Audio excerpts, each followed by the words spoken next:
ఇంట్లోకి అడుగుపెట్టగానే చల్లని గాలి తగిలింది. తలుపు క్రమంగా మెల్లగా మూసుకుపోయింది. రాజు టార్చ్ వెలిగించాడు. కాని లైట్ కొంచెం కొంచెం మరిగిపోయింది. గోడలపై పాత చిత్రాలు, దుమ్ముతో నిండిన ఫర్నీచర్, గాజు కిటికీల మధ్యన ఎక్కడో ఒక నీడ కదిలినట్టు కనిపించింది. ఎవరు? నువ్వో అని రాజు అడిగాడు. ఆమె నెమ్మదిగా తిరిగి చూసింది. కళ్ళు ఎర్రగా మెరుస్తున్నాయి.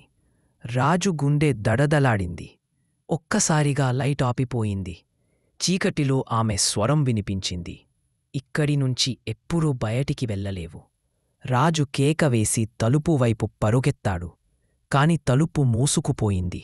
గోడలపై నీడలు కదిలాయి. నేల నుండి తెల్లపొగ ఎగిసింది. ఆ సమయంలో బయట గాలి బలంగా వీచింది. గ్రామంలో ఉన్నవారు ఆ బంగ్లా వైపు చూసి ఆకాశంలో మెరుపు చిమ్మినట్టు చూశారు. అరువాతి రోజు గ్రామస్థులు బంగ్లాకు వెళ్ళి చూశారు.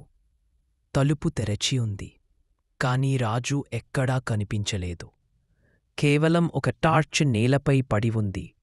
దానిపై రక్తం మరకలు ఉన్నాయి.